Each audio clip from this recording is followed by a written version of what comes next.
So, welcome to the Parallel podcast. So, this is a new series that we're doing to give the speakers that we've got at Parallel a bit more of a platform and opportunity to talk in more depth about their subject area. 20 minutes on stage isn't exactly a long time to talk about the complexities of digital marketing, whether that's SEO, PPC, creative, or any of the like. So, we're using kind of this opportunity just to try and delve into a little bit more and get a little bit under the skin of it. Before we go into that, want to know a bit about yourself, about your journey in digital, and kind of what kind of got you to this point. So, how did you get to this point?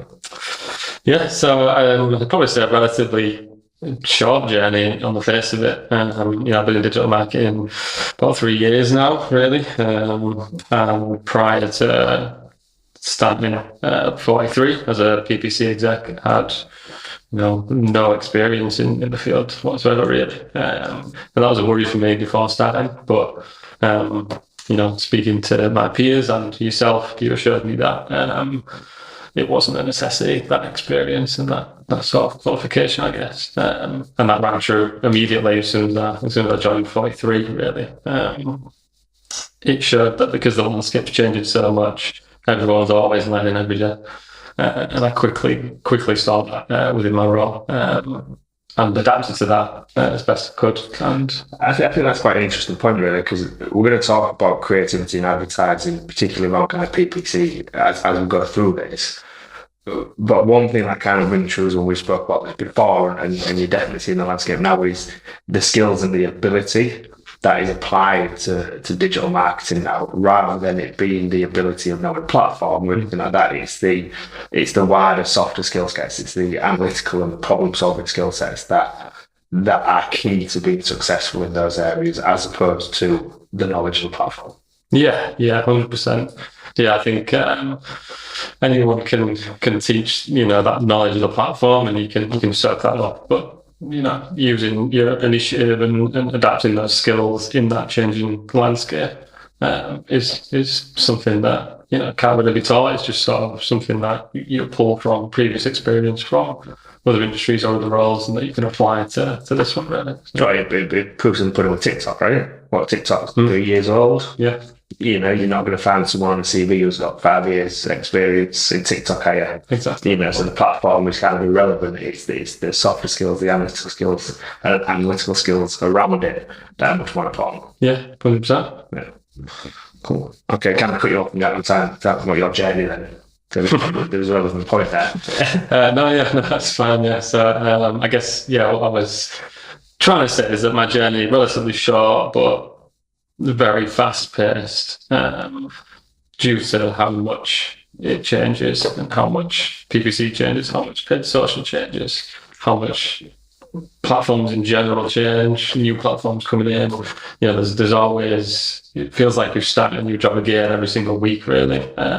There's that sort of fresh newbie because there's some update or some change or something you've got to get used to, performance max, or changes in attribution models, or changes in tracking this and displaying that, and changes in what client wants and things like that. So I think my journey has been, as I say, short, but so much bigger than probably my entire career journey before this.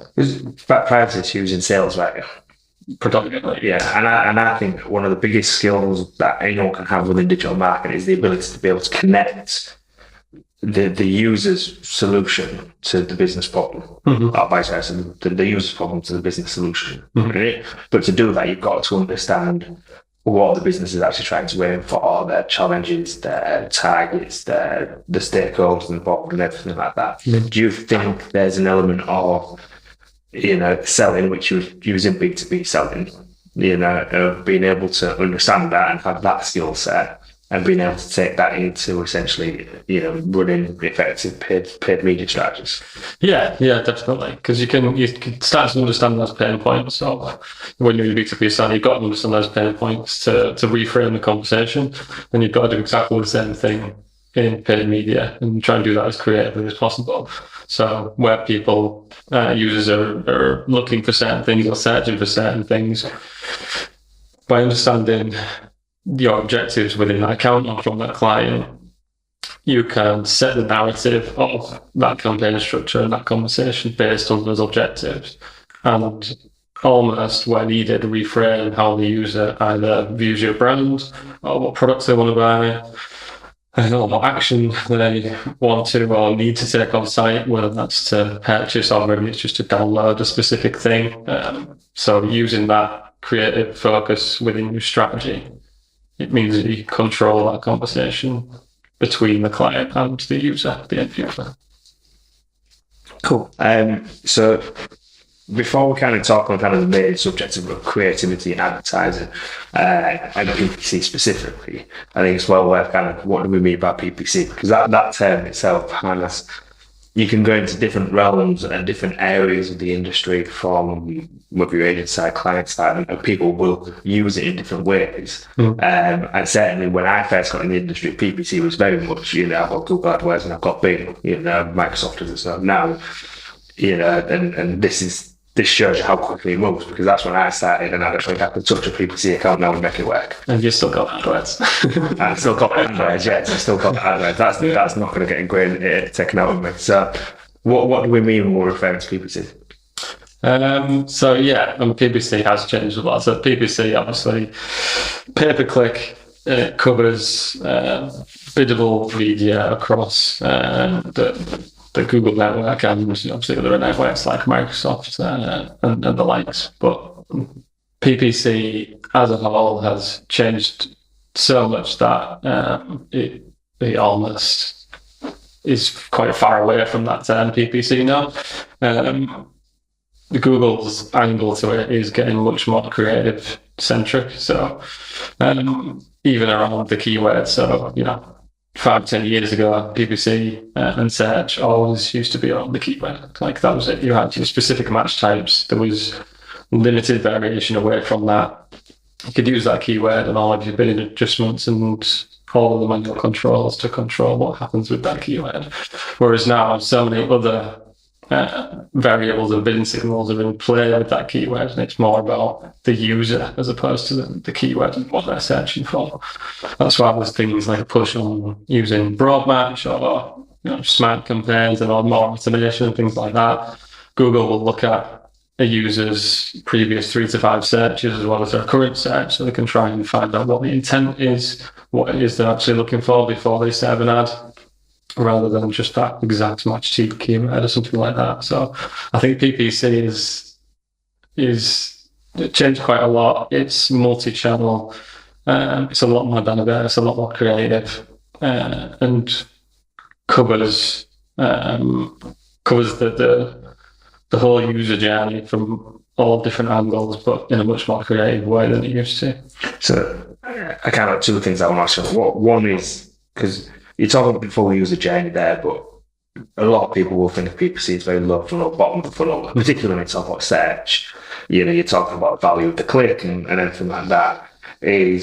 With Performance Max and the push on broad, that is changing now. And I don't think it's just changing now. I think it's been changing for quite a while. Would you agree? Yeah, definitely. Yeah, I think it's been. It's starting to be sort of drip fed, in the beginning, and then I'd probably say a few years ago it's really started to ramp up. Obviously, they got rid of standard shopping campaigns, so shopping is smart shopping now. That's you sort of. I remember when enhanced CPCs came up. Yeah. I mean, and that was the peak of automation at the time, probably. So, whereas now we tested them, they were crap. Yeah. Well, that's it, and that's all automation is met with that sort of backlash and a lot of critique, because as PPCers, as analysts, we like control, and we're relinquishing that control by adopting this automation. And I've gone on a tangent from your original question, so I can't remember what was talking about. I can't remember what it was either. But yeah, the automation cool side of things. I suppose that kind of leads into kind of the second part of the conversation, which was with automation coming out on the full user journey. In terms of how you're using PPC to target the full user journey rather than using it predominantly as a bottom low funnel kind of channel, I suppose. Yeah, absolutely. Back on track. So using good. So yeah, so that multi-channel approach and that visualizing your strategy or your account or your campaign as a holistic view of the user and their journey, as opposed to what they're searching, what they're looking for.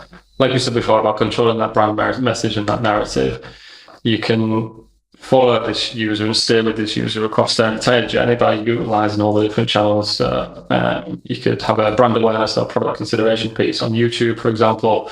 Obviously competing with TikTok, YouTube now have YouTube Shorts. So we can get brand messaging out there.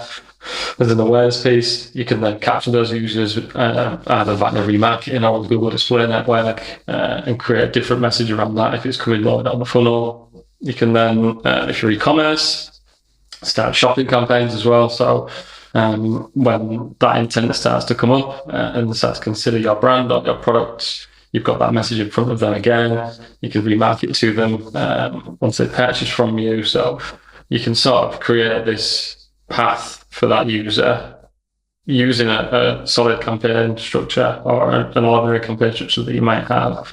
But the automation takes a lot of the legwork that you'd normally do out of that in terms of your manual bidding for that user, even audience targeting. We have this optimized targeting within Google Ads now, which looks beyond your target audience for similar sort of users. So you can give Google some of the control to help you formulate that account structure around the user. And then you can focus on the strategy and the bigger tasks to increase performance to meet your KPIs and things. So when you're looking at that for you, obviously you mentioned kind of YouTube compete with TikTok and things like that. Is what's the advantage, I suppose, to having that full user journey, essentially with Google being able to look after that? And then a kind of a supplemental question to that is, with all the automation, isn't this just going to make Google want to spend more? Because you speak to any of the Google, you get a Google account manager on the phone, they just want you to spend more, right? Yep. That's their primary function. Every business is happy to spend more as long as they get the ROI. But are we going to be running the risk of, if all the data's out there with Google, is them earning more of that decision making and therefore more wasted spend essentially and less effective marketing? Yeah. Okay. Yeah. So the first one there. So benefits of that automation. So as I said, utilizing the automation, you can pull away from a lot of the manual tasks that we know work, but we also know that Google can handle those things. So like your bidding adjustments on a automated bidding strategy, you know that Google can bid up and down certain times of the day throughout the week, or specific demographics. I remember doing that manually. Yeah. I wasn't going in every day doing it, but I was putting like a nice schedule together. Yeah, and we still do that manually from the beginning because we don't want to give Google all that cash and let it do what it wants from the beginning. So we still have that manual approach from the beginning to gather data so that we can instruct the machine learning from our controlled data from the beginning. The benefit of letting Google eventually take that control is that we can, if you think about maybe like 5-10 years ago, a lot of the value in managing a Google Ads account would have been the change history. How many actions you take within the account? Like that was a thing. Like you would look at, I've done 1,000 actions in this account this week in terms of bid adjustments or changes in the account. Look at the value in that. That's amazing. Like micro management. Yeah, and a client would love that. You look at an account now, and you might have brought that down tenfold. You might have only 100 actions in per week, but the value of those individual actions, because Google's taking all the manual stuff away from you, the value of those strategic actions that you're making in the accounts is so much more than that massive list of other actions. So you go from micro changes to macro changes. Yeah, pretty much.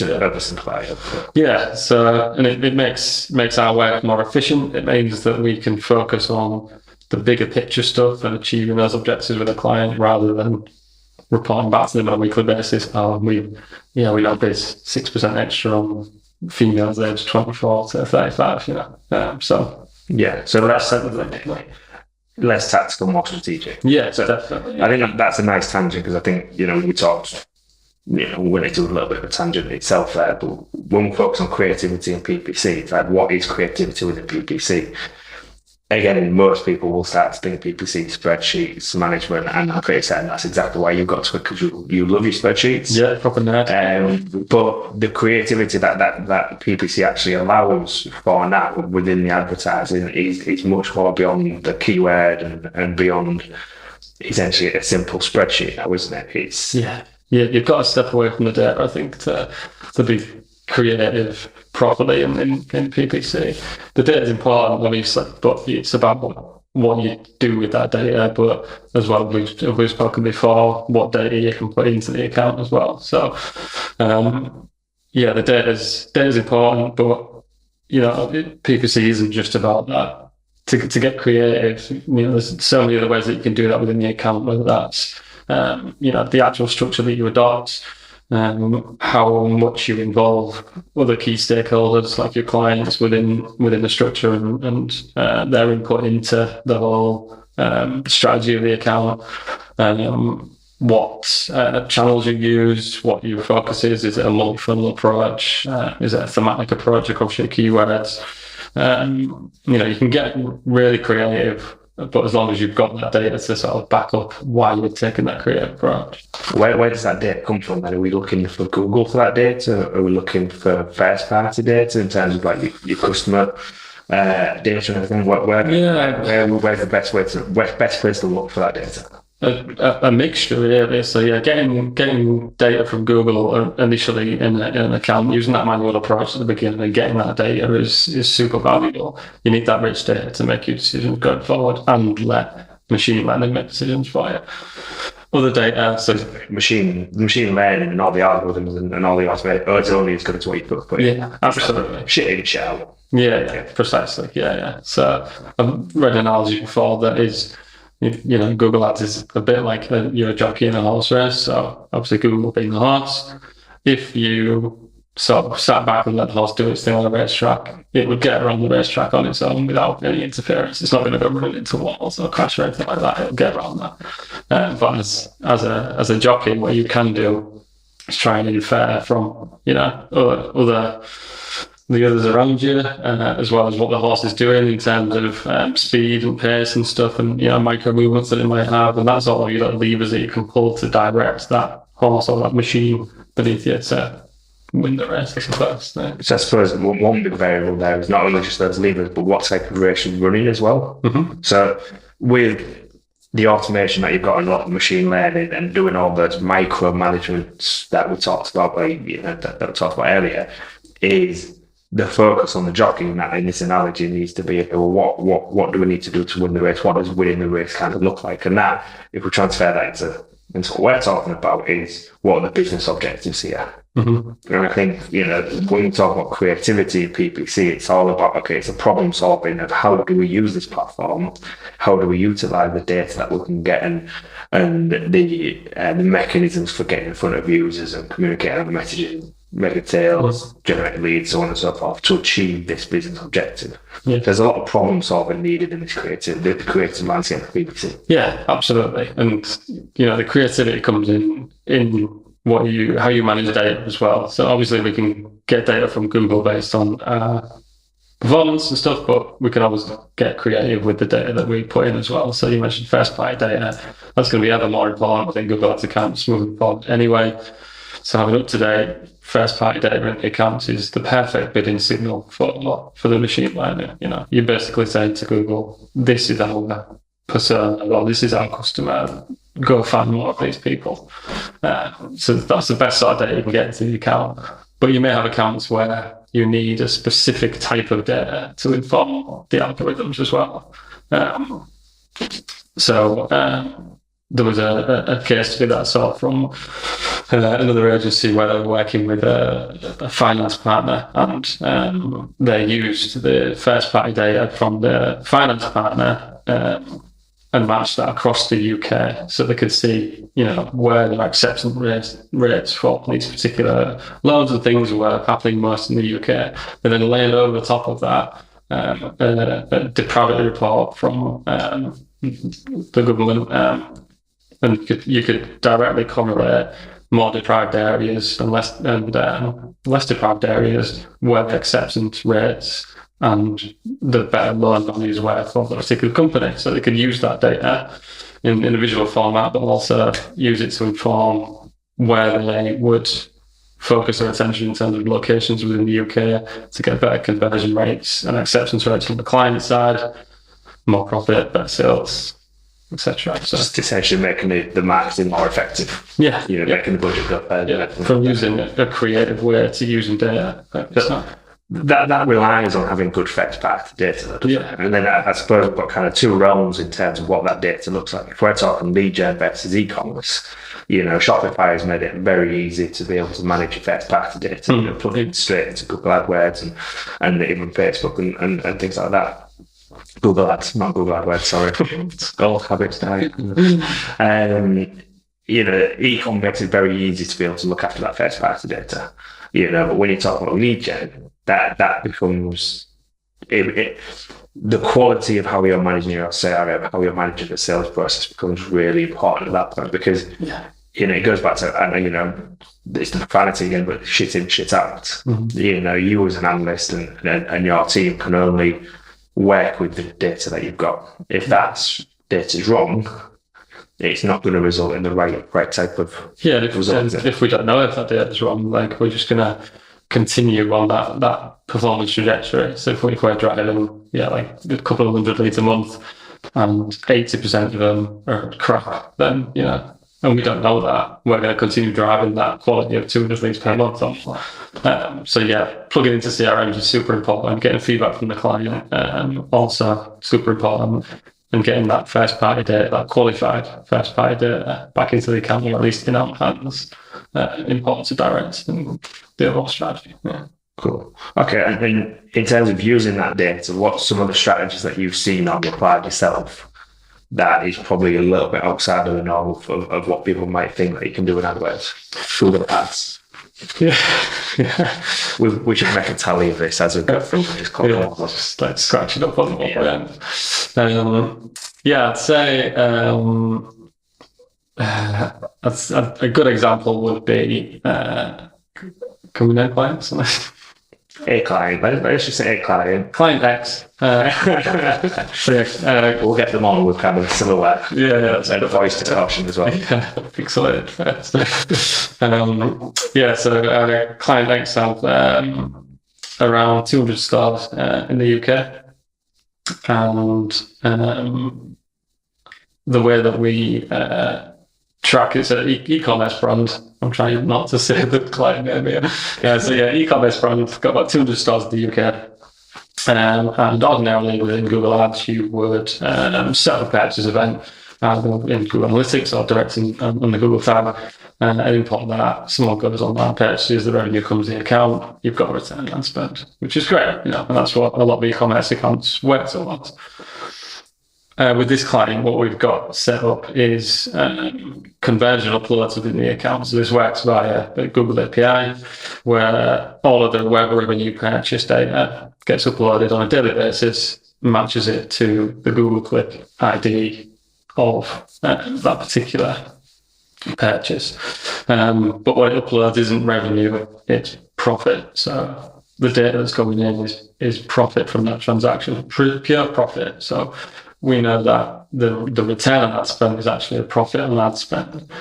We also, in the account, in our reporting at least, take into account all marketing costs. So it's more around that marketing efficiency ratio.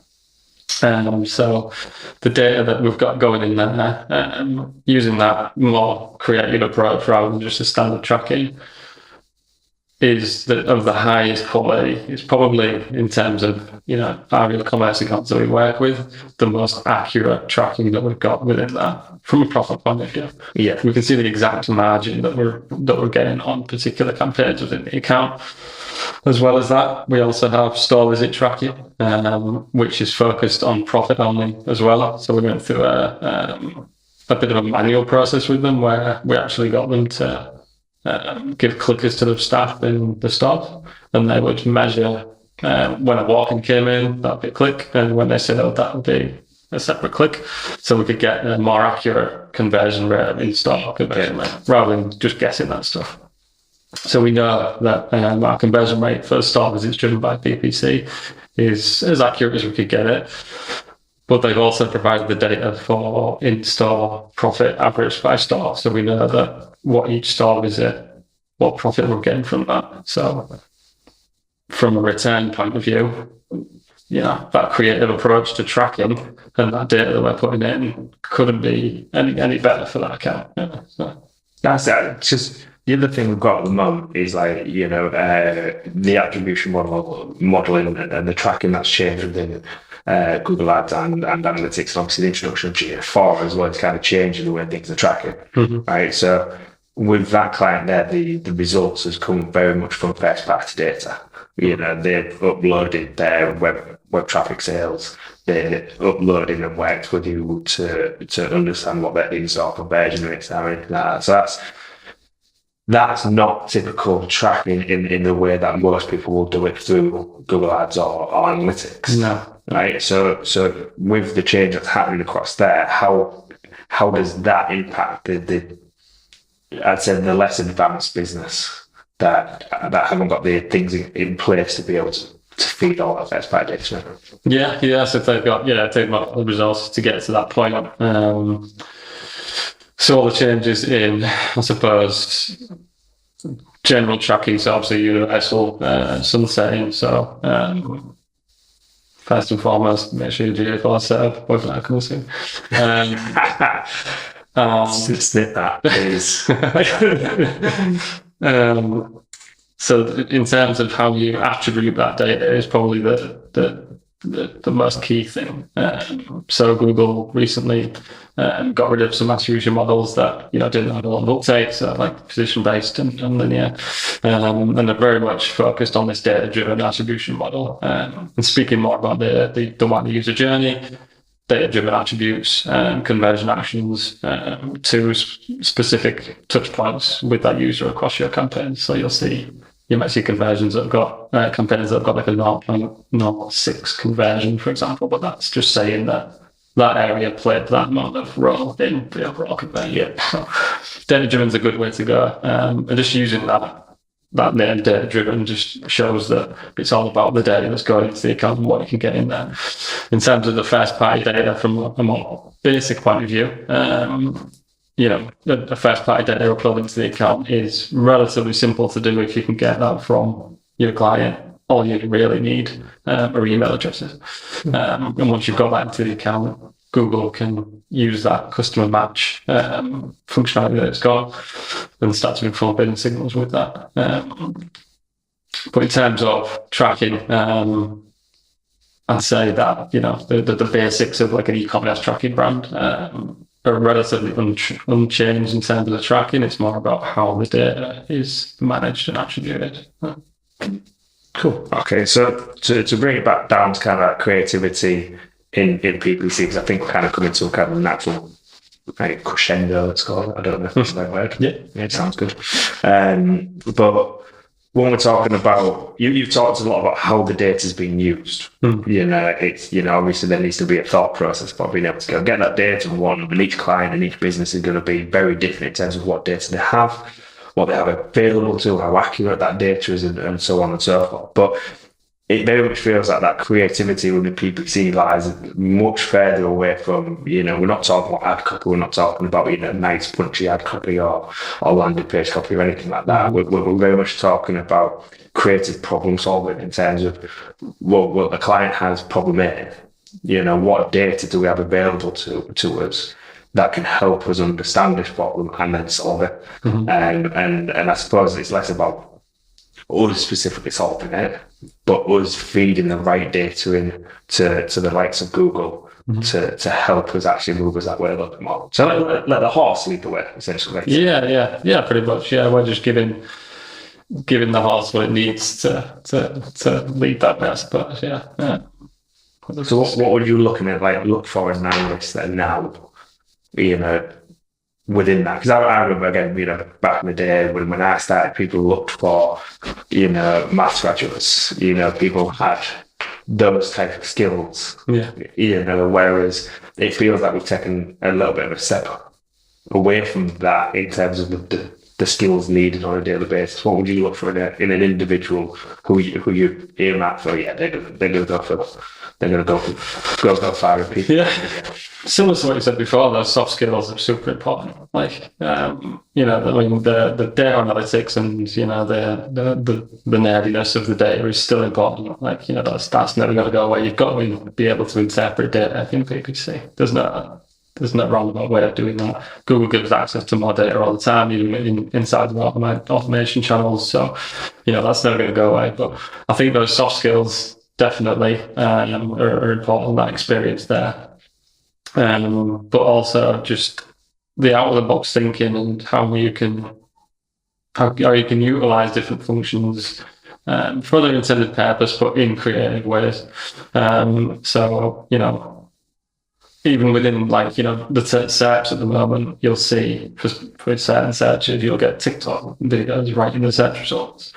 You'll get you obviously got shopping as a banner at the top to begin with.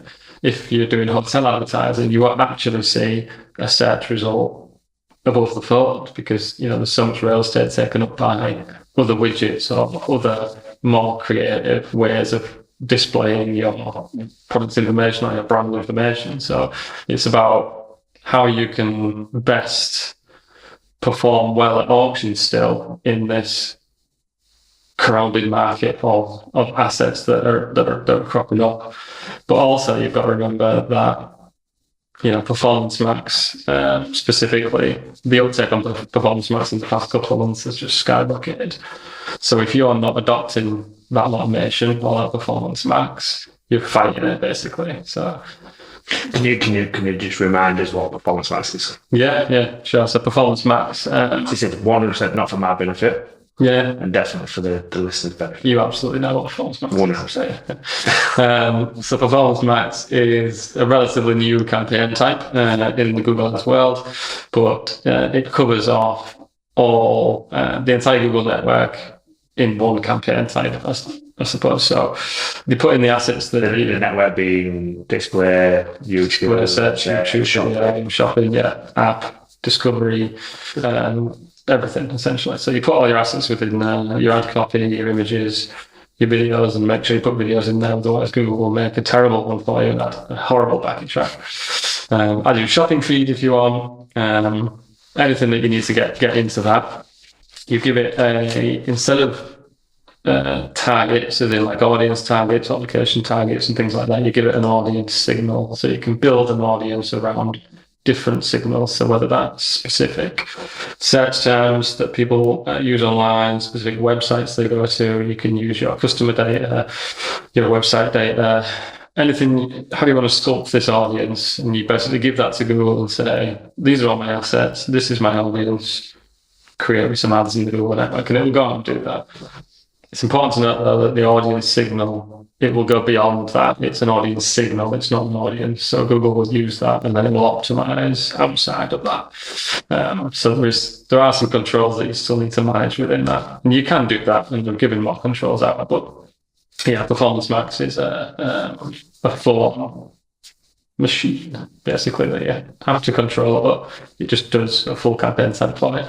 So if people are adopting a lot of Performance Max, and then you've got a campaign structure that has search, display, short video, and you've got all these individual campaigns that you're managing, much more high maintenance than a Performance Max campaign. If that Performance Max campaign is doing well, you're going to be competing against that and not as sometimes not as reactively as a Performance Max can at auction. So, if you're not adopting it, then you need to be on it with, what your business signals are going to be looking like to try and compete against it. Yeah. Cool. Awesome. That's a big tangent. It was. We went around there. But I suppose, so finishing up on creativity within advertising, then it is very much around kind of the data, the interpretation, and the usage of that data, and how we can best get Google to do our work for us. not necessarily take the work away from us, but allow us to focus on the bigger strategies and the bigger challenges. Again, 10 years ago when I was running PPC accounts, I was being paid just to run search query reports, put in negative keywords, do a bit of bad copy testing, things like that was quite manual and they were effective at the time. But Google does a lot of that for us now. Yeah, it does. Yeah, I mean, we've got the recommendations and insights tabs within Google Ads, so like stuff like campaign experiments or ad copy updates to like responsive search ads or search term reports. It's all there on the platform already as insights. You can go in there and pull up a report, screenshot it and pass that to the client. Sometimes they're a bit iffy, obviously, but you do get some good stuff out there, and you can apply experiments direct from the recommendations tab. We've also got auto-apply recommendations, which are contentious. But some of those work well if you've got the right campaign structure, but others don't at all. But you've got that. You can turn off auto-apply. Turn it off, so Google doesn't auto-apply, right? You can turn, yeah. And everyone should turn it off, right? Mostly, yeah. I mean, anyone that's dealt with the Google rep, the call always ends with AAI, which auto-apply recommendations. You should be switching this on, switching this on, which basically means it will spend more money and control your entire account for you. And they've made it really easy to select all the options super quick as well. So. But it'd be really hard to turn them all off as well. Yeah. So there's... We love Google. We do. Yeah. But yeah, so there's a whole host of functionalities to do all those little things for you, and sometimes bigger things with like campaign experiments and ad copy updates. But you can control that. So you can focus on the strategy stuff, the bigger stuff, work with your client as a partner as opposed to just managing their ads account. Cool, brilliant. So you're going to be speaking at our next Power. Yeah. So which is going to be a bit jarring because this will actually be released after that event, right? I think we were telling them that. Well, it makes it more interesting. I don't know. Let us know. But what first of all, you thoughts that?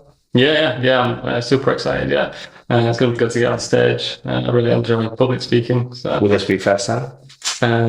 Public speaking at Power Hour, yes. On stage, probably no.